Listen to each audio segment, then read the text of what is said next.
মা নন্দরানী আমার কৃষ্ণকে আরতি করে দিচ্ছে। এদিকে মধুমঙ্গল দরজার পাশে দাঁড়িয়ে দিচ্ছে। মা নন্দরানী কৃষ্ণকে কোলে বসিয়ে ক্ষীর সর ছানা নবনী মাখন সেবা দিচ্ছে।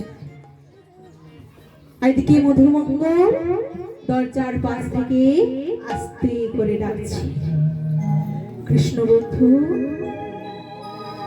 ও কৃষ্ণ বন্ধু। কৃষ্ণ আমার অন্তর্যামী ভগবান, অন্তরে জানতে পেরে মায়ের কোলে অঘর নিদ্রায় নিদ্রিত হয়েছে। মা নন্দরানী মনে মনে চিন্তা করছে অনেক হয়তো কষ্ট হয়েছে, সারাদিন গোষ্ঠে রাখাল বালকদের সাথে খেলা করেছে, তাই হয়তো ঘুমিয়ে পড়েছে। এই বলে মা নন্দরানী গোপালকে শুইয়ে দিয়ে অন্দরমহলে চলে গেছে। আর যেই মা নন্দরানী অন্দরমহলে চলে গেছে, গোপাল আমার পালকের ওপর উঠে বসেছে। উঠে মধুমঙ্গলকে ডাকছে, মধু আয়, মধু আয়, বল তোর কি হয়েছে। কৃষ্ণ বন্ধু, আমি বড় বিপদে পড়ে তোমার কাছে এসেছি। বিপদ? তোর আবার কিসের বিপদ? শোন, আমি যতদিন আছি তোর কোনো বিপদ হবে না। বন্ধু, আমার বাড়িতে 4 জন বৈষ্ণব এসেছে। বলো বন্ধু, আমি কি দিয়ে তাদের সেবা দেব? ওরে বাবা, এই কথা? তা শোন, আমি তোকে চাল ডাল তরি তরকারি সব দিয়ে দিচ্ছি, তুই নিয়ে গিয়ে বৈষ্ণবদের সেবা দে। না বন্ধু, তোর চাল ডাল তরি তরকারি আমি দিতে পারবো না। বলে কেন রে? না বন্ধু, তাহলে যে আমি তোর কাছে খুব ছোট হয়ে যাবো রে। তাহলে কি নিবি? শোন, তুই যদি একান্তই আমার সাহায্য করতে চাস, তাহলে তোর ওই হাতের বাঁশিটা আমায় দিয়ে দে। হাতের বাঁশি যদি আমি তোকে দিয়ে দেবো, তাহলে আমি বাজানোটা কি? হ্যাঁ বন্ধুরে, তোর ওই বাঁশি বাজিয়ে আর কাজ নেই। তুই তো বাঁশি বাজাতেই জানিস না। সে কি, আমি বাঁশি বাজাতে জানি না? না, তোকে কে বললো আমি বাঁশি বাজাতে জানি না? কেন রে? তোর রাধারানী তো বলে। আমার রাধারানী তোর কাছে কি বলে? কি বলে শুনবি? তাহলে শোন। ও বাঁশি বাজাতে জানো না, অকারণে বাজাও বাঁশি,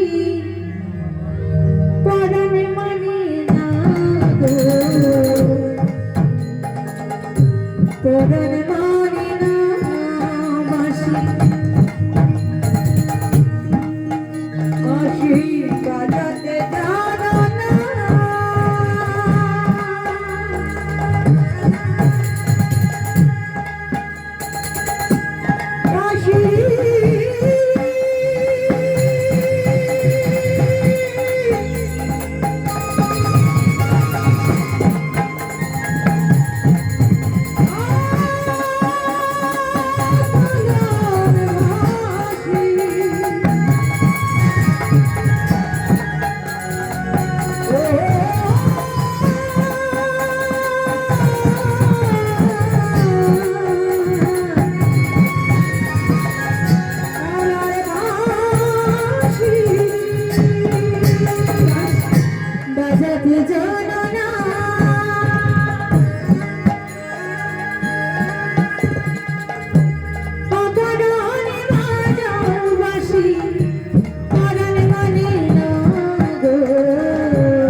গুরুজনের মাঝে ও বাঁশি রে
আমার বাঁশিটা আমি তোকে দিয়ে দেব।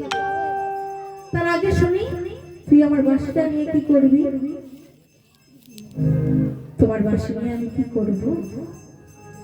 তবে শোন, তোর বাঁশিটাকে উশি করে আমি করব চুরি, আমি করব চুরি। তোর বাঁশিটাকে উশি করে আমি করব চুরি, আমি করব চুরি। তোর বাঁশিটাকে উশি করে আমি করব চুরি, আমি করব চুরি।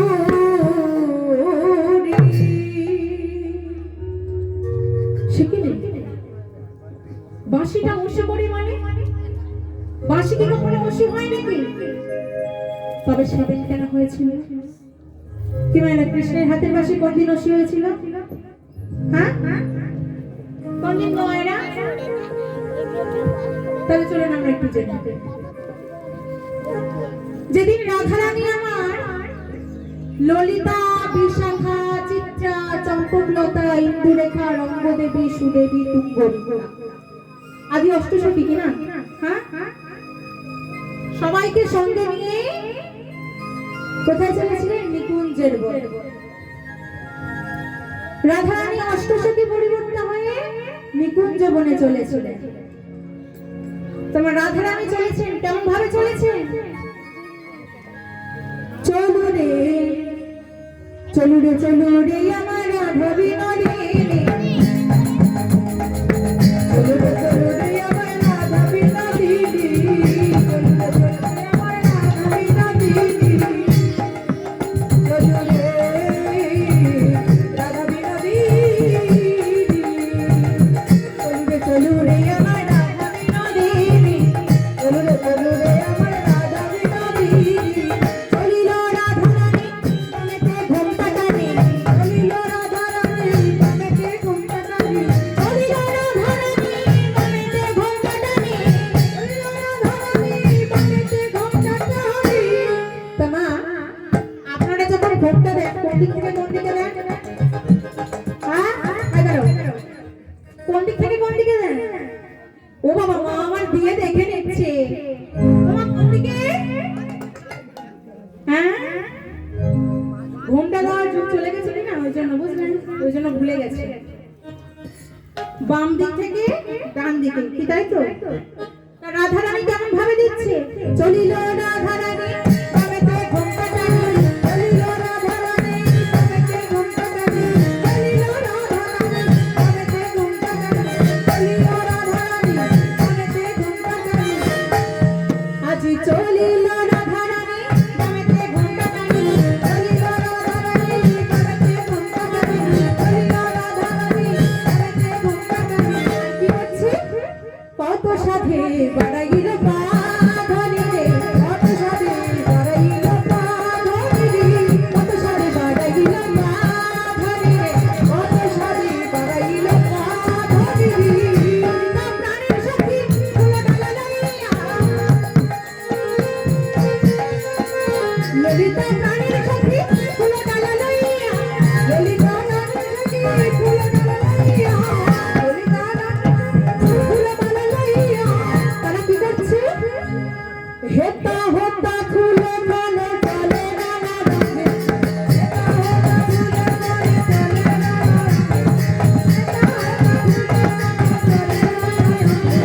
হেতা হোতা ফুল মনে চলে না রাধে, চলিয়ে চলু রে আমার রাধা বিনোদী, চলিয়ে চলু রে আমার রাধা বিনোদী, চলিয়ে চলু রে আমার রাধা বিনোদী, চলিয়ে চলু রে আমার রাধা বিনোদী। রাধা রানী কুঞ্জের বনে প্রবেশ করেছে। তা মা, রাধা রানী যখন নিকুঞ্জের বনে গিয়েছিলেন, রাধা রানীর পিছন পিছন আরো একজন গিয়েছিলেন। কে বলুন তো মা? কে? কে গিয়েছিলেন? আপনাদের প্রত্যেকের ঘরে কিন্তু আছে, ভেবে দেখুন। হ্যাঁ, প্রত্যেকের ঘরে আছে। রাধা রানী পিছন পিছন গিয়েছিলেন কুটিলা, তার ননদিনী কুটিলা। প্রত্যেকের ঘরে আছেন না? আচ্ছা আচ্ছা, তো সবার ঘরে ননদিনী রায়বাগিনী নন্দন কুটিলা এসে দেখছে, ছি ছি ছি ছি ছি ছি ছি, বৌদি ওই গেলে ছোড়ার সাথে কি না কি করছে। দাঁড়াও, আমি দাদার কাছে এখনই যাচ্ছি, গিয়ে এক্ষুনি খবরটা দিচ্ছি। ওইদিকে কুটিলা, মা, আমাদের ওখানে আমাদের বাড়ির সামনেই একটা কল রয়েছে জানেন, আর মহিলাদের যত গল্প সবাই পুকুর ঘাটে না হলে বিকেল বেলা কল চালাবে, তাই না? ওই ঘাটে আসলে কি গো কাকিমা, কি গো বৌদি, কি করছো? আর আমাদের ওখানে যেহেতু পুকুর নেই, তো এই জন্য কলতলা বিকেল বেলা সবাই আসে না, কতক্ষণ করে জল নেয় আর গল্প গল্প জানেন। সেদিকে কুটিলা আর দাদার কাছে কি বলছে, ও দাদা দেখবে চলো বৌদির অবস্থাটা কি। আয়ান ঘোষ শ্যামা মায়ের পূজা করছে, আর সেই সময় কুটিলা দিয়েছে, দিয়ে বলছে দেখবে চলো দাদা তোর বউ কি সব ঠিক করে বেড়াচ্ছে। আয়ান ঘোষ বলছে, চুপ কর কুটিলা, তুই আর একদম কথা বলিস না, তুই রাধা রানীর নামে শুধু কুমন্তব্য করিস। ও, আমি কুমন্তব্য করি? তাহলে চল দেখবি, চল তোর বউ গেলে ছোড়ার সাথে কি না কি করে বেড়াচ্ছে জানিস। শোন কুটিলা, আজ যদি তোর কথা সত্যি হয়, তাহলে আজই হবে রাধা রানীর শেষ। এই বলে আয়ান ঘোষ তার শ্যামা মায়ের হাত থেকে খড়গটা নিয়ে পাগলের মতো হয়ে ছুটে চলেছে। কেমন ভাবে চলেছে? আজ খড়গ হাতে আয়ান ঘোষ ছুটতে লাগিল, ছুটতে লাগিল, খড়গ হাতে আয়ান ঘোষ ছুটতে লাগিল, খড়গ হাতে আয়ান ঘোষ ছুটতে লাগিল। এলাকার পিছু পিছু পরিত হলো, এলাকার পিছু পিছু পরিত হলো, এলাকার পিছু পিছু পরিত হলো, এলাকার পিছু পিছু পরিত হলো। হাতে আয়ান ঘোষ ছুটতে লাগিল।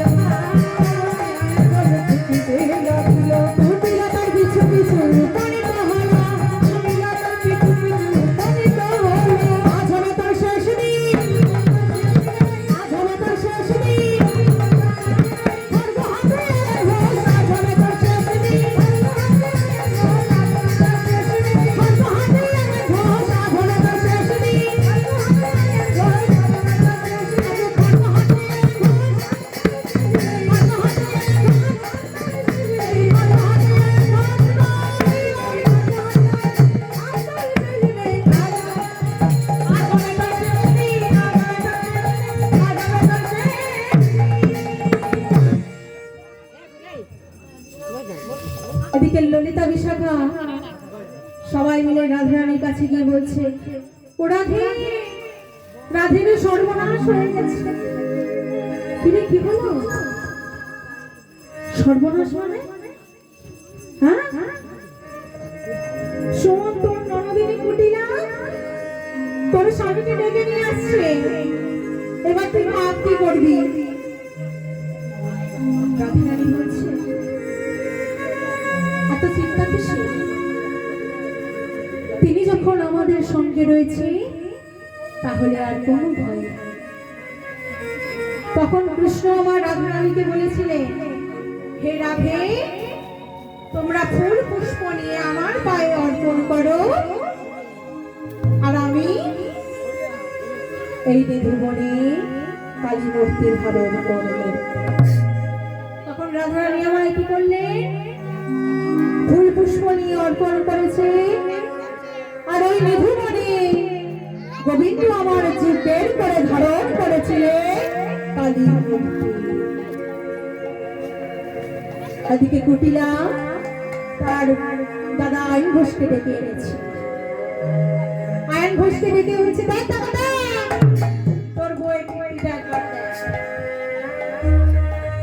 কিনা কি করছে, দেখ ওই দেখ, কেলে চোরার পায়ের কাছে বসে আছে। আয়ন ঘোষ বলছে, চুপ কর কুটিলা, আর একটাও কথা বলবি না তুই। দেখ রাধারানী কেমন শ্যামা মায়ের পূজা করছে, দেখ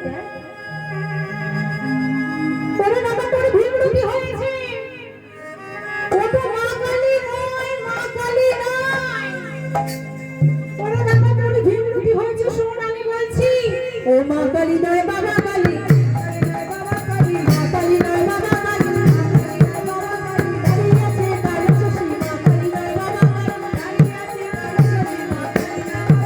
দাঁড়িয়ে আছে কালো শশী, মা কালী নয় বাবা কালী, দাঁড়িয়ে আছে কালো শশী, মা কালী নয় বাবা কালী। কি বলছিস? কি করবে? বাবা কালী করছিস? হ্যাঁ, বাবা আমার কালী হয় নাকি? আমি বলছি শোনো, ও মা কালী নয়, ও হলো ওই নন্দের বেটা কানু।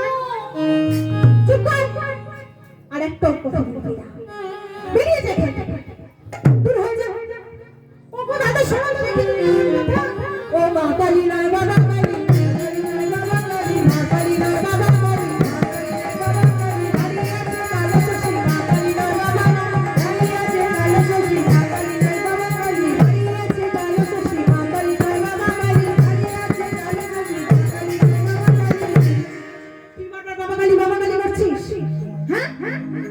দেখছিস না আমার রাধারানী কেমন শ্যামা মায়ের পূজা করছে?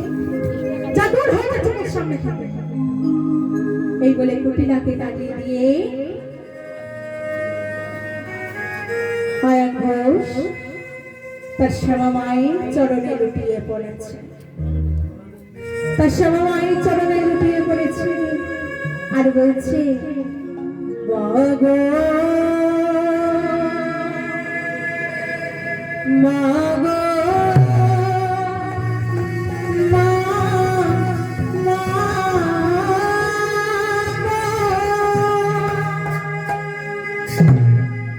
যেদিন শ্রীমতীর রোশনে নিকুঞ্জ কাননে কালিকা মোরতি ধরি, শ্রীমতীর রোশনে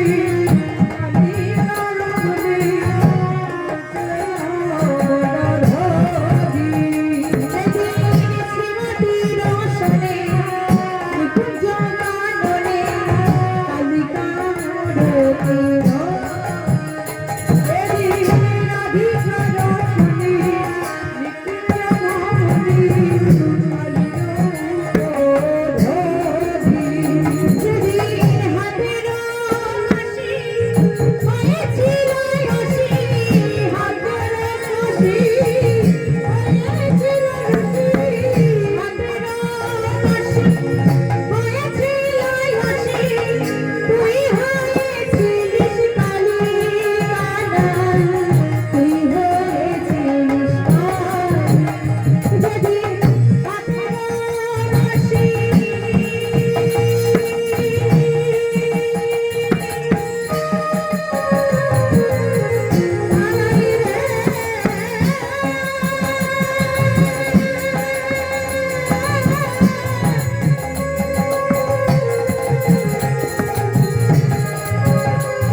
তার হাতের বাঁশিটাকে খুশি করে করেছে। আর দিকে মধুমঙ্গল তার রশিটাকে নিয়ে বাবার কাছে এসেছে। বাবার কাছে এসে বলছে, বাবা চলো বাবা আমরা চুরি করবো। মধু তুই ঠিক বলছিস তো বাবা, আমরা চুরি করবো? হ্যাঁ বাবা আমরা চুরি করবো। প্রহ্লাদ যদি ভগবানকে পেতে পারি, হনুমান যদি ভগবানকে পেতে পারে, তাহলে আমি বৈষ্ণব সেবা কেন দিতে পারবো না? হ্যাঁ তোমা সত্য যুগের সর্বশ্রেষ্ঠ ভক্ত কে ছিলেন তোমা? হ্যাঁ ও আমাদের চারটে যুগ তো, কি যুগ? সত্য, ত্রেতা, দ্বাপর, কলি, কি তাই না? চারটে যুগ। এই চারি যুগে ভগবান নানা অবতারে আমাদের কাছে এসেছে, কি তাই না? কিন্তু প্রত্যেক যুগ থেকে একজন করে ভক্তকে শ্রেষ্ঠ ভক্ত করা হয়েছিল, তাই না? দেখবেন এখন যে কম্পিটিশন গুলো হয় রিয়েলিটি শো গুলোতে, ওই যে দেখুন সারেগামাপা, ডান্স বাংলা ডান্স, যে শো গুলো হয় ওখানে থাকে 30-40 জন প্রতিযোগী প্রথম। তারপর পরে কমতে কমতে 10 জন, 8 জন, 5 জন, শেষে প্রথম হয় একজন ফার্স্ট। সেই রকম প্রত্যেক যুগ থেকে একজন করে ভক্তকে শ্রেষ্ঠ ভক্ত করা হয়েছিল বা প্রথম ভক্ত করা হয়েছিল। তাহলে বাবা সত্য, ত্রেতা, দ্বাপর, কলি চারটে যুগে চারটে ভগবানের প্রিয় ভক্ত রয়েছে। তা বলুন তো সত্য যুগের সর্বশ্রেষ্ঠ ভক্তকে? হ্যাঁ সত্য যুগের সর্বশ্রেষ্ঠ ভক্ত হলে ভক্ত প্রহ্লাদ। তিনি কয়াধুর গর্ভে জন্মগ্রহণ করে ভগবানকে ডেকেছিলেন। আর প্রহ্লাদের পিতা হিরণ্যকশিপু কত বছর ধ্যান করেছিল ভগবান? 33,000 বছর। 33,000 বছর ধ্যান করে একটা বর পেয়েছিলেন। কি বর? না অমরত্বের বর। আমি সারা জীবন অমর হয়ে থাকবো, আমার কখনো 33,000 বছর ধ্যান করে এই অমরত্বের বরটা পেয়েছে। যখন অমরত্বের বর পেলে তখন তার মনে জন্মে গেল কামনা বাসনা, কে হরি আর কে ভগবান। ওইসব হরি টরি ভুলে যা, আজ থেকে শুধু হিরণ্যকশিপুর জপ, তাতে তোদের মঙ্গল হবে। যা। গোটা দেশে যখন বলে দিলেন আজ থেকে শুধু হিরণ্যকশিপুর চলবে, কিন্তু বাবা হিরণ্যকশিপু তো রাজা,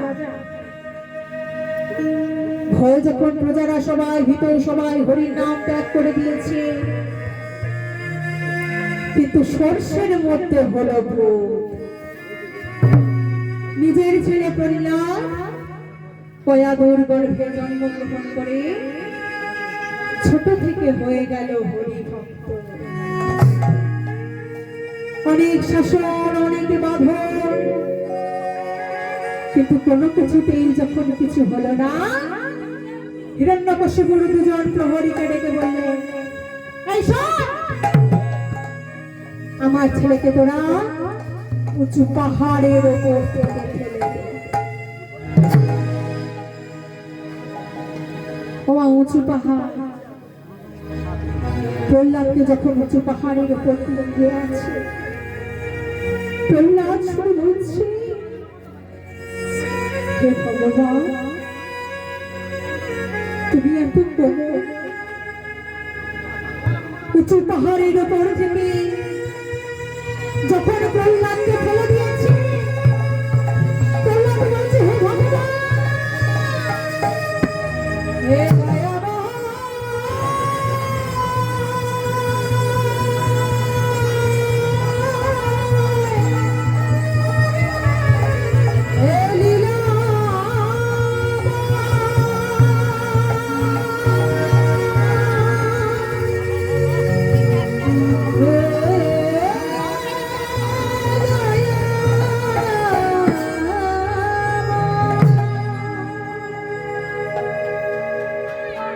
উঁচু পাহাড়ের ওপর থেকে পড়ে প্রহ্লাদ বলছে, প্রভু তুমি এত কোমল, তুমি এত নরম, আমি জানি প্রভু তুমি তোমার দুটো কোমল হাত দিয়ে আমাকে রক্ষা করেছো, আমি জানি প্রভু। প্রহ্লাদ যখন ওপর থেকে নিচে পড়েছে, চারিদিকে শুধু ধোঁয়া আর ধোঁয়া, ধোঁয়ার ব্যক্তি কখনো অরূপ, আবার কখনো স্বরূপ। কি বলছে, তুমি অরূপ স্বরূপ সগণ নির্গম দয়ালে ভয়া হরি হে।